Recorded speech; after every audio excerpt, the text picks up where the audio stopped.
Wir sind hier in der Schwäbischen Straße 25 im Herzen von Schöneberg, im bayerischen Viertel. Wir leben hier in dieser Wohnung seit 1993 und wir wohnen hier natürlich sehr glücklich. Wir sind in einer Altbauwohnung, die entstanden ist Anfang dieses Jahrhunderts mit Jugendstil-Elementen. Wir fühlen uns wirklich sehr, sehr wohl. Eines Tages war hier eine Ausstellung, so nach dem Motto, wir sind eure Nachbarn. Und da waren in der Ausstellung so kleine Karteikarten zu sehen mit Hausnummern. Und dann suchten wir unsere Hausnummer und unsere Straße, die Schwäbische 25. Und da waren aufgeführt 30 Menschen, die deportiert wurden aus diesem Ort. Und da waren wir still, sehr still. Und dann haben wir uns überlegt, ja, wollen wir auch Stolpersteine machen? Nein, wir wollen eine Tafel anbringen. Das ist eine andere Möglichkeit, stiller Portier im Haus selbst oder außerhalb des Hauses. Und dann haben wir mit den Eigentümern hier gesprochen und alle waren dafür. Draußen, das muss draußen hin, das muss jeder sehen und nicht nur der, der ins Haus reingeht. So ist die Tafel entstanden, in deren schlichten Worten erinnert wird an diese 29 Menschen waren es, die von hier wegkamen. Dann haben wir uns erkundigt nach möglichen Spuren und fanden aber ganz wenig. Die meisten sind in Auschwitz vergast worden oder in Treblinka oder sind in Theresienstadt umgekommen, ermordet worden. Und dann kamen wir darauf, es gab hier auch eine Familie, die noch im Juli 1939 rauskam aus Deutschland, nach Shanghai flüchtete. Die Familie Herzfeld, die wohnte hier, da wo jetzt grün ist, in dem Seitenflügel, was im Krieg zerbombt wurde und jetzt nicht mehr da ist. Da hatten sie eine kleine Wohnung, 2 Zimmer oder sowas, 2, 3 Zimmer, ganz klein. Also Seitenflügelwohnungen sind immer klein. Und sie hatten da machten Korken, sie verkorkten Weinflaschen. Das heißt, die Familie Herzfeld war durch die Nazi-Gesetzgebung inzwischen so sehr reduziert, sie konnten im Grunde nur noch dieses Geschäft machen und ab 1939 durften sie überhaupt keine Geschäfte mehr machen. Also entweder sie blieben hier und warteten auf irgendwas, sie wussten natürlich nicht, dass deportiert wurde, warteten irgendwie auf irgendwas oder sie versuchen noch rauszukommen. Und das ist ihnen gelungen, sind nach Shanghai gekommen, beide sind da in Claire und Harry Herzfeld.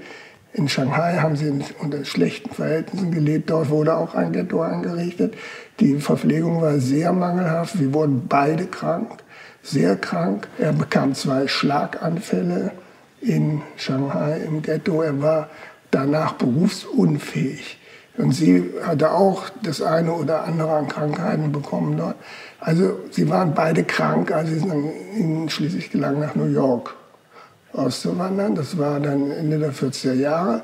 Und von da ab, mit Hilfe von Anwälten aus Deutschland und Amerika, haben sie gekämpft um ihre Entschädigung.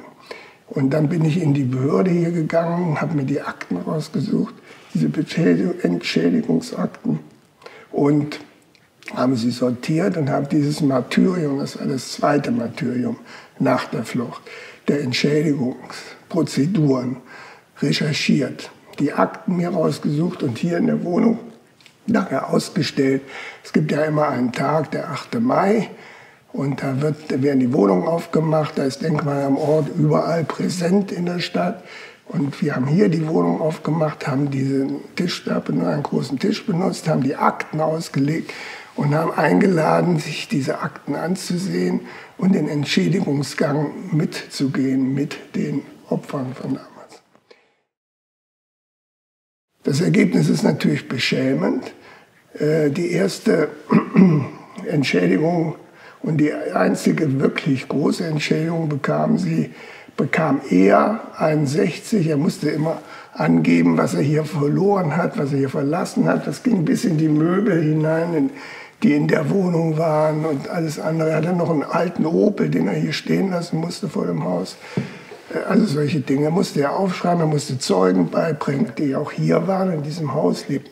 Ist denn das alles so gewesen, wie das Harry und Claire Herzfeld geschrieben haben? Und dann hat die Hauswirtsfrau, die hier war gesagt, die in der Nazizeit hier so eine Art Blockwartsfrau war, gesagt, nö, Opel?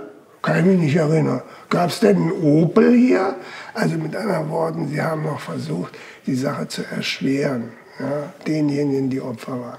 Also die Opfergeschichte ging auch in dieser Entschädigungszeit immer weiter. Und 61 schließlich, 61, bekam er die Entschädigung zugesprochen als eine Art Rente. Er starb dann bald, er war schon sehr alt.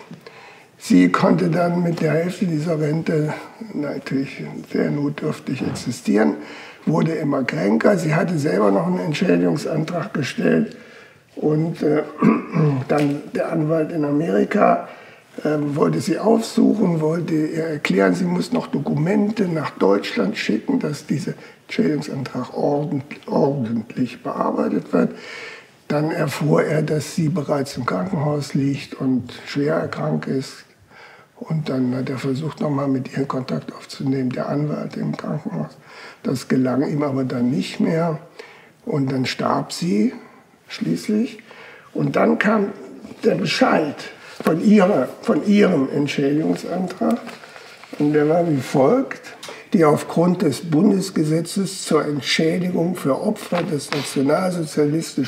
nationalsozialistischen Verfolgung vom 29. Juni 1956 in der Fassung des zweiten Gesetzes zur Änderung des Bundesentschädigungsgesetzes vom 14. September 1965 geltend gemachte Ansprüche auf Entschädigung wegen Schadens an Körper oder Gesundheit werden abgelehnt. Da war sie aber schon tot. Mein Name ist Wolfgang Bauernfeind. Ich habe das natürlich hier nicht alleine gemacht, sondern mit Unterstützung und Hilfe meiner Frau, Frau Hennecke Bauernfeind. Und ich habe dann noch eine Radiosendung gemacht, weil ich am RBB lange gearbeitet habe. Und zwar war das hier eine Sendung, in der ich die Akten nochmal von Schauspielern habe lesen lassen. Die heißt Die Akte Herzfeld, ein Entschädigungsprotokoll.